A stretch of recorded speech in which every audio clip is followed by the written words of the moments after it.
My friends, I have been a reviewer on the internet for quite not as long as you probably would think. But I have been a nerd for basically all my life. I love things of the animation variety, movies, comic books, mangas. But then something hit me and kind of realizing this, and yet maybe buying it for this reason was actually a good idea. 20 years ago, I was just a young boy of the age of 8. So if you put the math together, you know how old I am. I was just a young boy of 8 when all of a sudden there was this great and new thing to hit Cartoon Network. That this year, sometime this year, was 20 years ago. I'm old. Back in 2003, this hit Cartoon Network series had aired it for the first time, changing the way that people would look at superheroes for the different genre. And in fact, this was a different team that got a lot of people, myself included, into this very unique and interesting team. You clicked on the damn video, I'm getting to the build up. Shut up. But it brought a new perspective on the team. Justice League was out. Batman the animated series and Superman the animated series were humongous proportions, and also Batman Beyond was entering the air as well. So there was only one place to go. A team that no one recognizes, that not too many people have heard of, and it's my second favorite team, both for animated quality and also comic books. Sorry, but the X-Men is still number one. And I'm, of course, talking about one of my favorite animated series ever, and happy 20-year anniversary to The Mighty.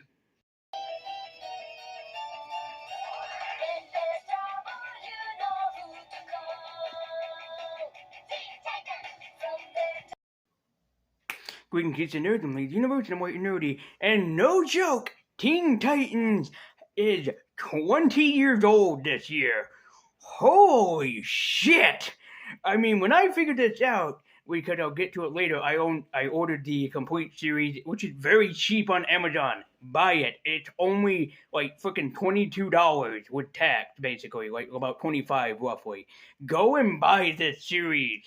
But yeah, the Teen Titans have turned 20 years old this year, and I thought it would be great and nostalgic to have myself and also my fans just go in and just review and talk about the first two episodes of the series. And also, I'm going to give you guys background on this as well, too. But I'm going to be talking about the first two episodes of the animated series.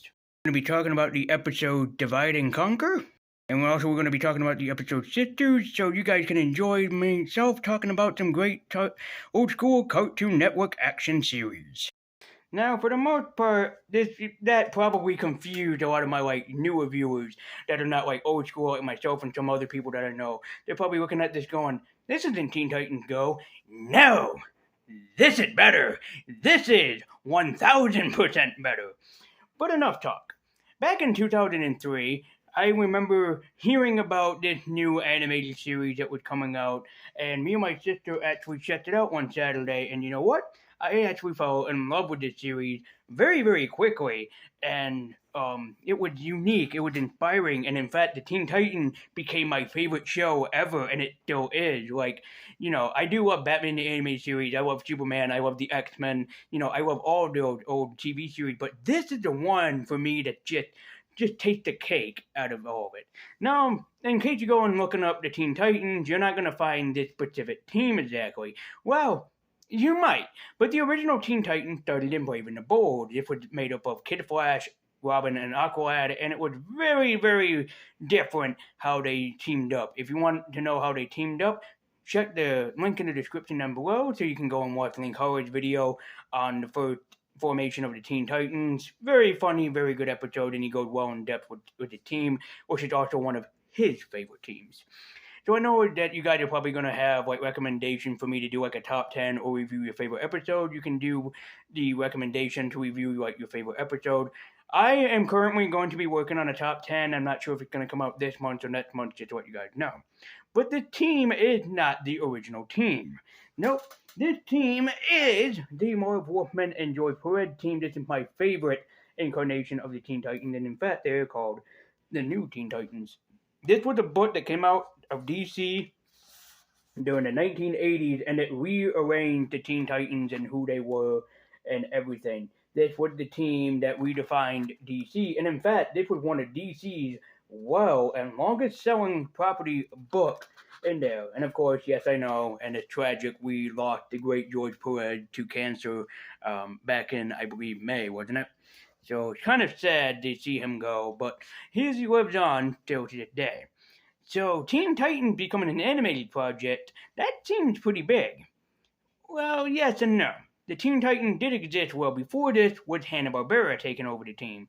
But then Cartoon Network, and Warner Brothers, and DC decided to kind of give a name to the Teen Titans, and in fact, this is a big cult following show. Like, if you talk to anybody and you just go, Teen Titans, they're going to sit right there and sing the same song going, when you're in their trouble, you know who to call. Teen Titans! It's just remarkably well done. And yet, Cartoon Network had fucked everyone over by saying, hey, Teen Titans is getting a season 6. Let's just take that eraser there. Teen Titans Go is a thing. And it's now one of Cartoon Network's longest running shows. When somebody loved me, everything was beautiful. Every hour spent together lived within my heart. When they loved me. Well, anyways, nostalgia over. So, let's talk about the first 2 episodes, Divide and Conquer and Sisterhood. I have pissed off. Enough of you has enough of it is, but hey, it's my channel. We can get into it on this. So let's start talking about Divide and Conquer. I gotta say, I like how Divide and Conquer starts out. It starts out with a security being under attack by Cinderblock, of all people, a very strange Teen Titans villain. When Cinderblock entered the prison, he ends up being stopped, not by 1, but by 5 do-gooders that introduce themselves in the flashiest of ways possible. And after the opening credits, man, the fight is on. You have everybody hitting Cinderblock from every single inconceivable angle, and this is how you begin a Saturday morning cartoon. Just gotta say, it's just fucking amazing how this series starts out. It starts out kind of on a mysterious note. You don't know where the series is going. You don't know what's going on, but you're interested. There's this big attack by this big fucking living building, and it's going after somebody in this maximum security prison. We don't know who it is. It's supposed to be a mystery, and then he is stopped by 5 people, and the first voice that you hear is Greg Sipes as Beast Boy. Love hearing that. It is not Scott Menville that is 110% Beast Boy. And then after that amazing, opening scene, you just get a huge anime fucking fight scene just breaks out of freaking Dragon Ball Z level proportion, and God, I love it. I feel like I'm 8 years old again going back and watching this series or rewatching this series. So we find out that Cinderblock is actually after somebody that is in a living test tube, and we don't know why, we don't know what it's for. All that we know is that he's important to Cinderblock's plan. But after the jailbreak that the Titans accidentally caused, Robin and Cyborg get into a spick and span, and they just go all right out at it, yelling at each other. It's 4 feet tall and smells like cheap hair gel. Well, you're an oversized clutch and your feet smell like motor oil. You're bossy, you're rude, I just absolutely love that scene. It just starts them off with them arguing over the jailbreak and arguing over who's the better leader because they screwed up a combination attack that they were supposed to use at the Sonic Boom. So basically, Street Fighter reference, which is kind of funny because Street Fighter 6 is out or is coming out, which is, again, kind of funny. Kind of reference in itself together here.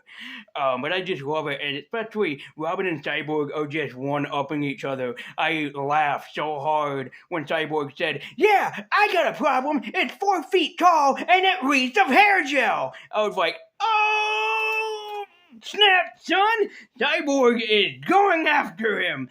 Which, of course, just accidentally leads into a little disbanding of the team for a while. Which, this is where we find out that Cinderblock is actually working for Slade, aka Deathstroke, and that Slade is using him to get basically what he wants and everything that he desires in the world. If you know about Slade, then you know the weird history with him with Cartoon Network, that they couldn't use the name Deathstroke, so they had to call him Slade, and of course, the villain is Plasmus. And of course, in a very kind of heartfelt scene, you get to see how the team reacts to losing Cyborg, and it's actually very traumatic and actually very sad even. There's this really great moment when Robin is trying to kind of cope and comprehend everything that's happening to him, and Cyborg leaving and it hitting Robin especially the hardest. Of course, this leads into another fight scene with the Titans having to fight Plasmus, and Plasmus ends up basically kind of one-upping the team a little bit, so to speak. I find it kind of hilarious that Plasmus is basically a not really carbon copy, but it's kind of a copy of Batman's villain Clayface. So you're expecting Dick Grayson to come in here and be like, this is like Clayface, so he's weak to cold. And they actually, it's a moment where Robin is like, how do you feel against the cold? And throws a cold freeze, I guess, Birdarane at it, and it freezes Plasmus' hand, and he's like, oh, mild inconvenient, shatters his hand, and then just grows a new one. So it kind of shows you, like, oh, this isn't going to be like Clayface. This guy's going to be a little more of a problem. And in fact, he is a big problem for the team because they try attacking him different ways, like Starfire blasts him, Beast Boy turns into different animals, Raven sends things after him. But he just keeps coming like a fucking Mack truck. He just comes in here and he's like, yeah, I can take all the damage and there is nothing that can stop me because you guys are weak against me. So they think the day is saved because they contain Plasmus, but then Beast Boy turns around and realizes that Plasmus is actually not exactly as contained as they had hoped. The problem becomes even bigger because the Plasmus ends up becoming little tiny Plasmuses, which are for the team, all separately to try and take down by themselves. This, of course, have Cyborg, not Starfire, come back into the team and he apologizes to Robin, and of course they go bring a beat down on Plasmus all together. But of course, as Robin and Cyborg speculate that somebody is pulling the strings behind the camera, and they don't know exactly who just yet, but they will soon come face to face with this enemy. Which brings us into our second episode, Sisters, which starts out with Robin and Starfire kind of on a romantic date on like Fairy Island, so to speak. And of course, I love that they hint at the relationship of Dick Grayson and Starfire. That actually ends up happening in the comics, which makes me very happy because I love these cute little lovebirds together. Which I have to credit where credit is due for the voice acting. Hendon Walsh and Scott Munro do a tremendous job playing it off. Like, they're talking very sweet and sincere to each other, which I really do like, and especially Hendon Walsh as Starfire, especially in this series. She had the most sweetest and sincere voice that really made Starfire my favorite of the group here. I mean, yes, Beast Boy will always, in my heart, be the high spot, but I love this part, and I really do love the relationship that Starfire and Robin had, both in the comics and in the series, because it really references like how strong that these two are together.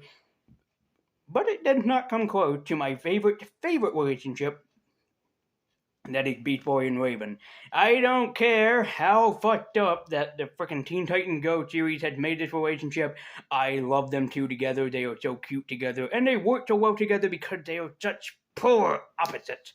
But while going on to all of this, they end up being attacked by aliens, of all things. So yeah, while during the whole event that's happening on Honey Island, they end up being attacked by pink aliens that, for some freaking weird reason. Which of course leads into Starfire having her sister come over and visit. That is Blackfire, also voiced by Hendon Walsh, who does an amazing job voicing both characters and changing her attitude a bit. Leads into kind of a jealousy tendency where Starfire is beginning to feel like she's unloved by her own team because they care more about her sisters than they do her. But things become even worse when, oh girl, Blackfire got her hands on her Raven, on his Robin, and she is not very happy about it. Child, Starfire had one rule, and one rule only. Nobody touches Starfire's dick! Grayson. Nobody touches Starfire Dick Grayson. What, you think I forget his name? Pfft, noobs. I mean, how dare you that you could forget the names of Dick Grayson, Jason Todd, Tim Drake, Damian Wayne, Grace Kelly, and all the rest of the Robins that have existed in either multiverses or other different universes. And you call yourself nerds here. But yet, Starfire ends up becoming adorably cute about her sister trying to steal her boy from her. I find it very cute and funny, and in fact, I've been in situations like this where you end up getting jealous over the other person because you believe the other person has found love and it's no longer you, so you start to get a little jelly. Of course, leads into them going to a nightclub that Blackfire really wants to go to, and of course, it ends up kind of going bad for everybody, mostly Starfire, who ends up getting ignored by the whole team. Of course, in a tender moment, Robin tries to cheer up Starfire, like, hey, I know how you feel, we're not ignoring you, but then Blackfire comes in, and then she's back to being ignored again. Of course, leads into a brawl in the backyard that has the entire Titan team going up against the junkyard robots, only for Beast Boy to make a quote from Ghostbusters. Nice shooting, Tex. Very nice. How did you know where to hit them? Lucky guess. We could use luck like that. Maybe you ought to join the team. A very heart-touching, but very also kind of romantic kind of influence. Starfire tried to lead the team, deciding that she's no longer good for the team anymore, so she's going to take off as Robin stops her. It's just one of those really heart-touching scenes that end up happening because Robin basically tells Starfire, like, no, you're not bad for the team, you're actually good for the team, you know, the team loves you, they respect you and everything. Just because Cyborg asked Blackfire to join the team doesn't mean that you have to leave. We still have a place for you, we will always have a place for you in our hearts and in our home, which is a giant fucking T that you can't miss if you come into the area, but still, we love and respect you, which of course leads into a pretty funny predicament because I actually find out more about the alien attackers, as if it were, that are going after the team. After they crash land that is, the team actually finds out that the aliens are not after them, but they're in fact after a Tamaranian that has been stealing some priceless artifacts in fact. Which convenience out of conveniences, it turns out that Blackfire is actually the one that they want, as Starfire goes after her to talk to her sister. What will you do if I don't?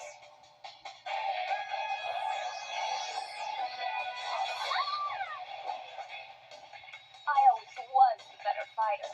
I love the fucking fight scene that these two have together. It's fucking great, and it really shows off like how traumatic that the power differences actually is between the two of them. Which of course, this series ends on a very cliffhanger, good note that Starfire will always be around on the team, and she will always be loved and respected by the team because they will always love her in their hearts.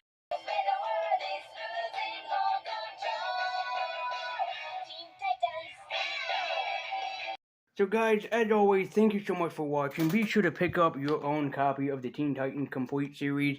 This is just a great and fun series to get into and watch, so be sure that you do so. Don't forget to like, comment, and subscribe. Also follow me at Twitter with the link in the description down below if you want to join my own Teen Titans. And also, pick up, if you can, either the Omnibus or the complete collections of the new Teen Titans and give it a read if you want to see the team's origins and where they started out from. So I hope that I made you guys' nostalgia great and better. I've been Lazy Universe. I've been White Nerdy. Keep it on. And as always, guys, take care.